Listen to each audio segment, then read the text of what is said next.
మనం ఈ వీడియోలో చంద్ర గురుల కలయిక గురించి తెలుసుకోబోతున్నాము. సో ఇక్కడ చంద్ర గురులు అంటే ఆ రెండు శుభగ్రహాలే. సో ఇక్కడ వచ్చేసి గురువు సాఫ్ట్ గా సాఫ్ట్ నేచర్ ఉంటుంది, అలాగే జ్ఞానం బాగుంటుంది. చదువుల కారకుడు, ధన కారకుడు, వివాహ కారకుడు, కలత్ర కారకుడు అంటారు, సంతాన కారకుడు అని కూడా అంటారు శుభగ్రహం. అలాగే చంద్రుడు వచ్చేసి పూర్ణ చంద్రుడు అయితే శుభగ్రహం, అమావాస్య చంద్రుడు అయితే పాపగ్రహంగా పరిగణిస్తారు. సో ఇక్కడ వచ్చేసి వీళ్ళిద్దరు కలయిక ఏర్పడితే ఎలా ఉంటుంది?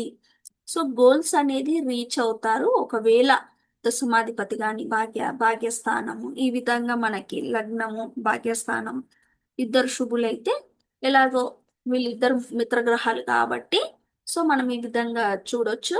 సో రీచబుల్ గోల్స్ అనేది రీచ్ అవుతారు.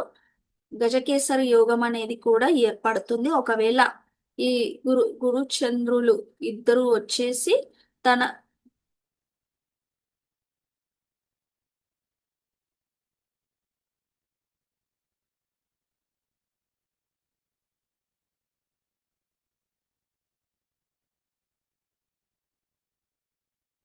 గురుచంద్రుల కలయిక కేంద్ర స్థానమై ఉండాలి, అలాగే స్వక్షేత్రం ఉచ్చక్షేత్రాలై ఉండాలి. అప్పుడే ఇప్పుడు ఇది ఓకే. ఇక్కడ గురుడు వచ్చేసి మనకి ఇక్కడ స్వక్షేత్రంలో ఉన్నాడు, అలాగే ఇక్కడ చంద్రుడు ఉన్నాడు. సో ఇక్కడ వచ్చేసి ఇది కేంద్ర స్థానం అయింది అనుకుందాం, ఏడవ స్థానం అయింది. సో ఈ విధంగా స్వక్షేత్రం అయి ఉండాలి ఏదన్నా ఒక గ్రహానికి. సో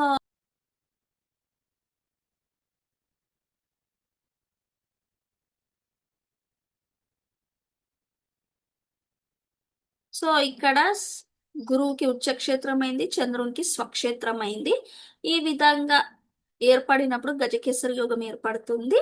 సో భావాలు అప్లై చేసి మనం చెప్పేయచ్చు ఫలితం ఏంటిదో.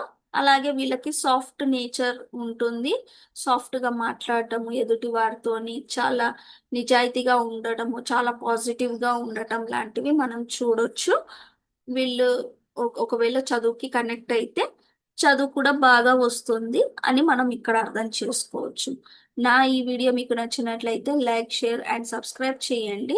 అలాగే మీ జాతక వివరాల కోసం తెలుసుకోవాలనుకుంటే నా ఈ నంబర్ని సంప్రదించండి. ధన్యవాదాలు.